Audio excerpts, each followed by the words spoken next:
제2의 외환위기를 걱정하는 그런 분위기까지 휩싸였습니다. 그런데 원화 환율이 1,400원을 상회한 것은 1997년도 외환위기와 2008년도 글로벌 금융위기 그리고 코로나 팬데믹 이후에 미국이 긴축 기조를 강화한 2022년 세 차례에 불과했더랬습니다. 특히 1,450원을 넘은 것은 2009년 3월 이후 처음이었습니다. 안녕하십니까. 저는 벼랑 끝의 한국 경제, 정치가 살려야 한다는 책을 출간하고 그에 관련된 여러 가지 이야기를 여러분들과 함께 나누려고 이 자리에 서게 되었습니다. 트럼프의 고관세 국가의 현실과 이것이 세계 경제에 미치는 영향은 무엇인가요?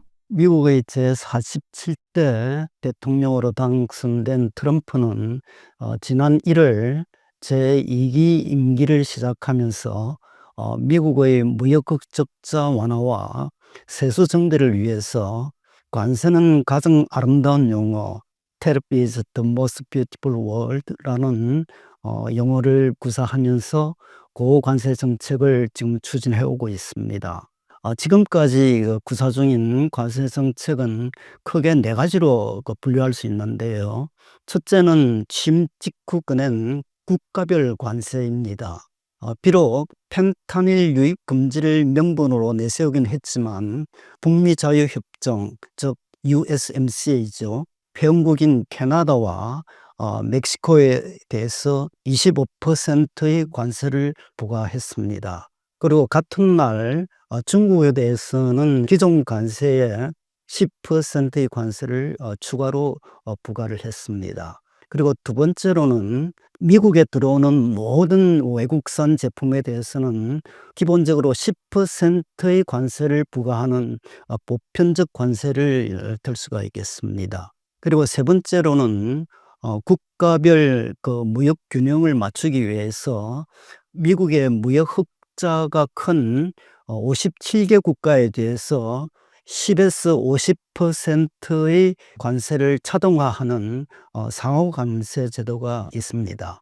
그리고 네 번째로는 철강과 알루미늄 그리고 자동차 등 주요 품목에 대해서 관세를 부과하는 품목별 관세가 있겠습니다. 그리고 특히 중국에 대해서는 관세 폭탄이라고 할 정도로 고관세를 부과를 하면서 관세 전쟁을 지금 일으키고 있습니다.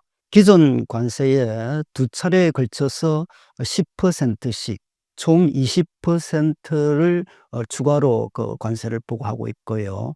이후 중국이 보복 관세로 정면 대응하는 데 대해서 응징한다는 그런 차원에서 상호 관세율을 125%를 부과함으로써 총 145%라는 높은 관세를 부과를 했습니다. 이에 중국도 125%의 맞불 관세를 부과해서 시행을 하고 있습니다. 그런데 이러한 미국과 중국의 무역 전쟁은 양국 모두에 큰 타격이 있을 것으로 이렇게 예상이 되는데요. WTO 세계무역기구는 양국 간 교역이 최대 80%까지 감소할 것으로 이렇게 추산을 하고 있고요. 물론 중국이 입게 되는 피해가 더 클 것으로 보입니다. 이는 중국의 미국에 대한 수출이 4,400억 달러인데 반해서 미국으로부터의 수입은 1,450억 달러에 불과해 가지고 약 3천억 달러의 무역 흑자를 보이고 있지 않습니까? 이렇기 때문에 관세상의 보복 조치가 어느 정도 한계가 있을 걸로 보입니다. 그리고 이 관세 전쟁은 중국뿐만 아니라 미국 경제에도 커다란 부담을 주는 것이 뻔한데요. 이는 기본적으로 물가가 상승함으로써 소비자 부담이 늘어나고 또 산업 전반의 원가가 상승하는 그런 부작용을 내리고 있습니다. 단적인 예를 들면은 또 다른 예를 들면은 상호 관세 부과 발표 다음 날인 4월 3일 날 그날 단 하루 만에 뉴욕 증시에서 약 시가총액이 3조 1천억이 증발하는 그런 사태가 벌어졌고, 그 다음날 4일까지 합치 이틀간에는 약 6조 6천억 달러, 그러니까 우리나라 돈으로 약 9천조 원이 증발한 사태가 벌어졌습니다. 또 금년도 1, 4분기 그 성장률이 마이너스 0.3%를 나타냈는데, 이는 당초 전망한 0.4%보다 무려 0.7%포인트가 낮고, 작년 4분기의 2.4%보는 2.7%포인트가 급락한 그런 상황입니다. 이렇게 양국 간의 무역 전쟁이 확산함에 따라서 세계 경제에도 타격이 불가피한데요. 기본적으로 미국과 중국은 세계 경제에서 차지하는 비중이 약 43%로 거의 절반 수준에 해당하고 있습니다. 그래서 양국 간의 무역 전쟁은 세계 무역 규모와 세계 성장을 둔화시킴으로써 자칫 세계가 대공황에 빠질 그럴 우려도 없지 않아 있습니다. IMF에서는 미국의 보무역 정책이 세계 경제를 0.5%포인트 이상 둔화시킬 것이라고 이렇게 내다보고 있습니다. 그리고 이 보호무역은 무역 감소만 위축시키는 것이 아니라 투자를 감소시키고, 또 세계 글로벌 공급망의 어떤 혼란을 초래할 뿐만 아니라 기술 확산의 저지, 그리고 전반적인 소비재 가격 인상, 이러한 여러 가지 경제의 어려움을 초래할 것으로 예상이 됩니다.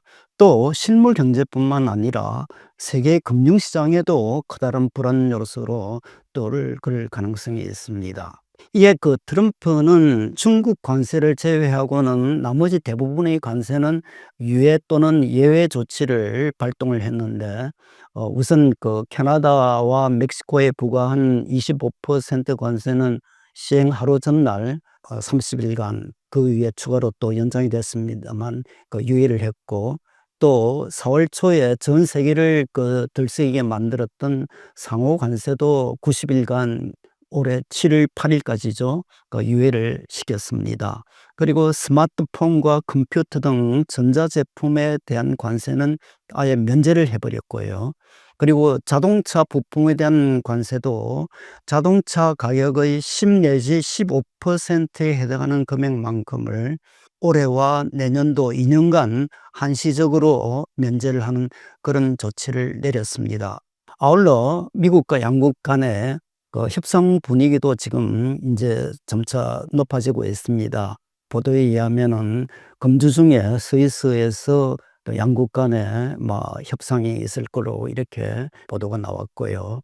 또 중국도 최근에 관세 전쟁의 출구를 찾기 위해서 합성 마약인 펜타닐 대응과 관련해서 미국과 대화를 해보겠다는 이런 의견을 갖다가 제시를 했습니다.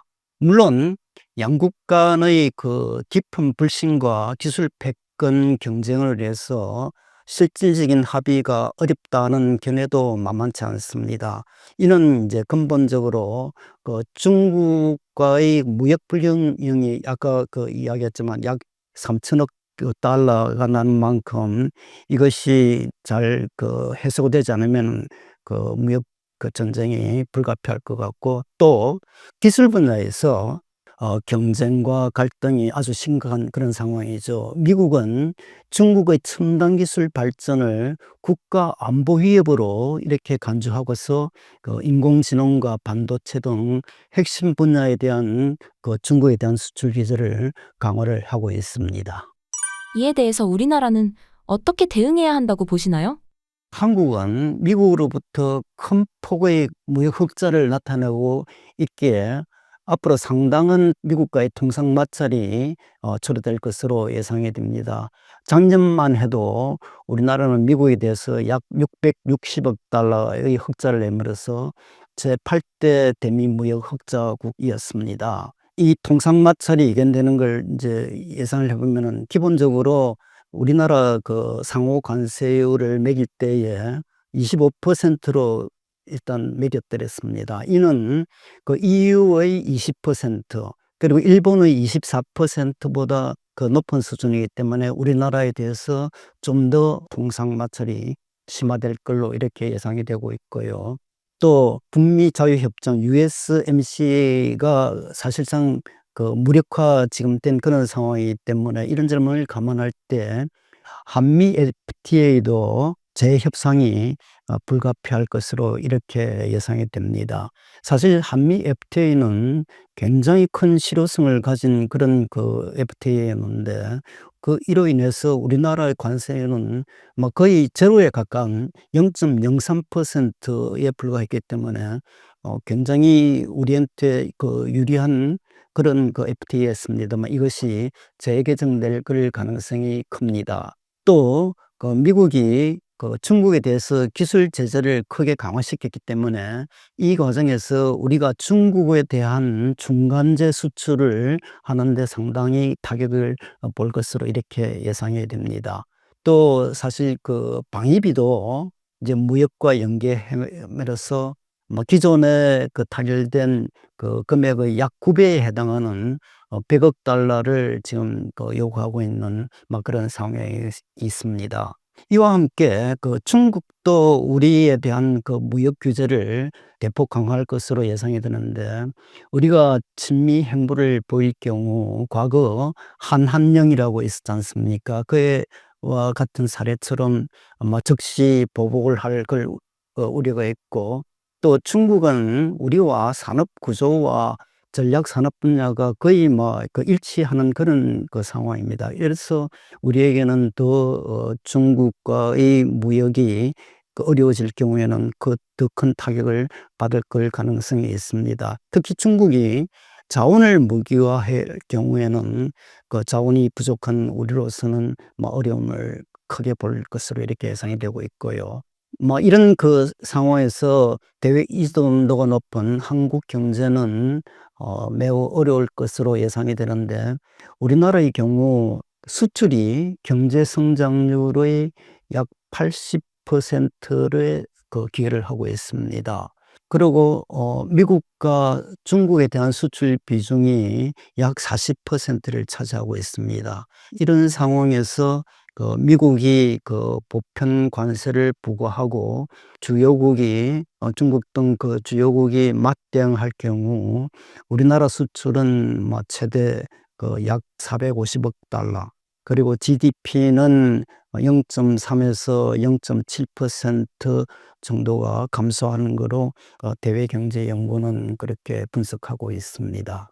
그런데 이제 이런 상황에서 우리가 그러면 어떻게 대응을 해 나가야 할 것인가? 기본적으로는 상호 관세율과 방위비 부담 등 미국과의 통상 현안에 대해서 좀 더 세련되고 전략적인 사고에 입각해서 협상 역량을 강화해 나갈 필요가 있습니다.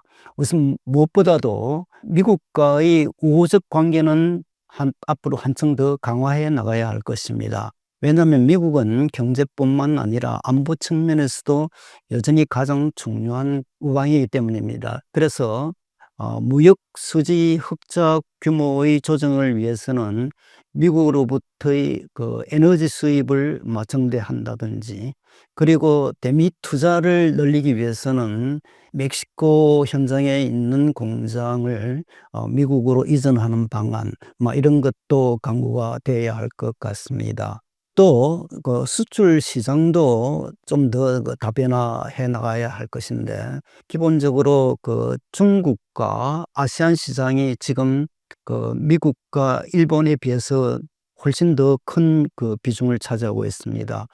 예를 들면 중국이 우리나라 수출 시장의 약 19.5%, 아세안 시장이 약 27%, 이에 비해서 미국은 지금 19%, 일본은 4.3% 정도의 비중을 차지하고 있기 때문에 앞으로 중국과 아세안 시장에 대해서 좀 더 디테일하게 어떻게 수출 정제를 할 것인가 하는 그런 전략을 세워나가야 할 것입니다. 이와 함께 유럽과 중남미 지역에 대한 교육도 정대를 해 나가야 할 것입니다. 이와 함께 FTA 자유무역협정 영토도 점차 더 넓혀 나가야 하는데 지금 현재 우리나라는 싱가포르에 이어서 제2의 FTA 대국이라고 이렇게 알려져 있습니다. 전 세계 GDP의 약 85%를 차지할 정도로 FTA 영토가 넓은데 이를 앞으로는 90%까지 넓혀서 이제 싱가포르를 제치고 세계 제1의 FTA 영토를 차지하는 국가로 이렇게 해 나가는 계획을 지금 정부가 세우고 있는데 이를 차질 없이 추진해 나가야 될 것입니다. 이를 위해서는 우선 핵심 광물 자원과 또 성장 잠재력이 큰 아시아권이나 아프리카 등 주요 거점 국가의 EPA (Economic Partnership Agreement) 경제 동반자 협정을 우선적으로 추진하는 전략이 필요하다고 이렇게 봅니다. 트럼프 당선 이후 달러 초강세 현상에 대해 어떻게 보시나요? 지난해 11월 5일 치러진 제47대 미국 대통령 선거에서 트럼프가 승리한 이후 미국 달러화는 초강세를 보여왔습니다.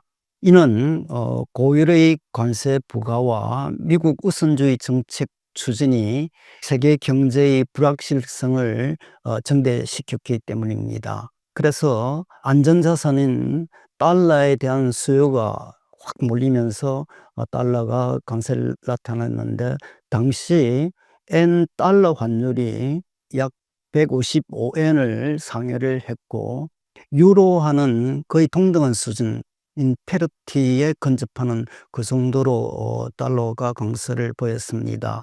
다른 지표로 보면은 세계 주요 6개국 통화에 대비한 달러의 평균 가치를 나타내는 달러 인덱스라는 지수가 있는데 이 지수가 100을 넘으면 보통 달러 인덱스가 달러 강세를 나타낸다고 하는데 107까지 이렇게 높아졌습니다.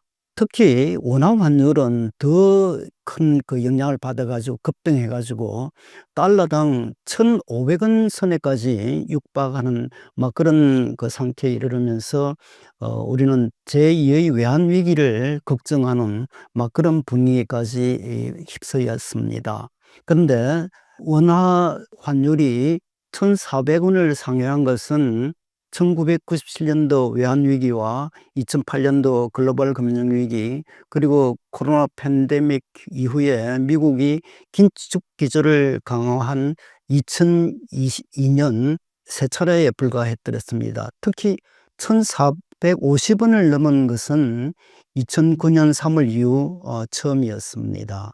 그런데 최근 연이은 관세 유예의 철회 그리고 미중 갈등 완화 조짐이 이제 조금 나타나면서 달러 강세 현상은 이제 점차 완화되어 가고 있는 것 같습니다.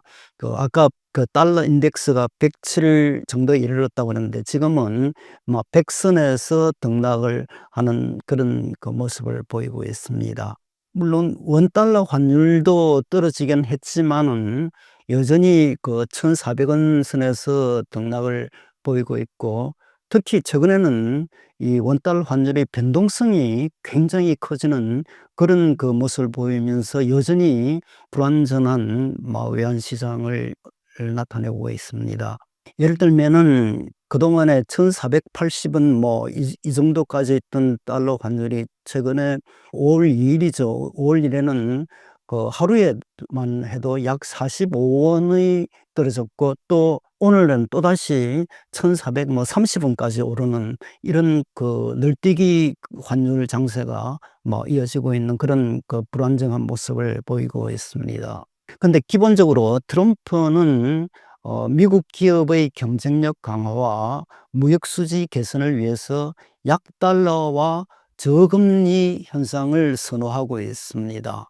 그런데 실상은 트럼프의 기대와는 반대로 강달러, 고금리 현상이 지속되어 왔지 않습니까? 이에 따라서 2024년 9월달, 그러니까 작년 9월달부터 시작된 피봇, 즉 금리 인하 분위기에 커다란 제동이 걸리게 되었습니다. 이는 지난 4월 16일 날 파월 그 연방준비은행 의장의 발언에서도 잘 나타나는데, 당시 그 파월 의장은 트럼프 행정부의 관세가 예상보다 너무 높아가지고 그 물가 인상과 성장 둔화가 동시에 나타날 것으로 보인다. 따라서 기준금리 인하 등 통화 정책 조정을 당장은 지금 고려하지 않고 있다. 그리고 앞으로 그 상황을 좀 더 지켜봐야만 될 것 같다는 그런 그 발언을 했습니다. 이에 따라서 앞으로의 그 금리 정책과 환율의 움직임에 대해서는 아주 전망하기가 어려운 그런 상황인데, 사실 트럼프는 자기의 금리 인하에 협조하지 않는다는 그런 이유로 파월 그 연준 의장을 해임하겠다는 그런 그 설도 한때 바닥에 퍼진 적이 있죠. 그만큼 이제 금리 정책에 트럼프가 예상한 대로 잘 되지 않기 때문에 여러 가지 그 정책의 혼선을 빚고 있다는 것을 나타내고 있습니다. 다만 최근 이제 관세 정책으로 인해서 1, 4분기 미국 성장률이 마이너스 0.3%로 나왔다고 그러지 않습니까? 이에 따라서 이제 약간 금리 그 인하와 달러 약세 분위기가 형성되고 있는 그런 상황인 것 같습니다. 이에 대해서 우리의 또 금융시장 안정 대책으로서는 우선 외환 보유고 확충을 좀 더 전향적으로 검토를 해야 될 것 같습니다. 그러니까 우리나라 외환 보유고 규모는 올해 3월 4,097억 달러로서 세계 9위, 그리고 GDP 대비 그 외환 보유고 비율도 20%를 상회함으로써 IMF에서는 우리나라 외환 보유고가 적정 수준으로 이렇게 본다고 평가를 하고 있습니다만, 그러나 우리나라의 그 경제 구조가 수출 의존도가 높기 때문에 언제 외환이 더 필요할지 모르는 그런 상황에 놓여 있고, 더구나 2021년도부터는 우리의 그 외환 보유고 규모가 계속 줄어들고 있는데, 외환 보유고가 2021년 11월 달 약 4,700억 달러 정도까지 굉장히 치솟았습니다만은, 그에 비하면은 지금 약 600억 달러나 급감한 그런 상황입니다. 특히 최근에는 경상수지가 흑자인데도 불구하고 그 외환 보유고가 줄어드는 그런 그 이상한 모습을 보이고 있는데, 이는 치솟은 환율을 방어하기 위해서 외환 보유고를 대폭 사용한 데서 비롯됐다고 이렇게 보입니다. 이처럼 그 환율이 불안한 상황에서는 외환 보유고 확충의 필요성이 더 높아지고 있다고 이렇게 보여집니다.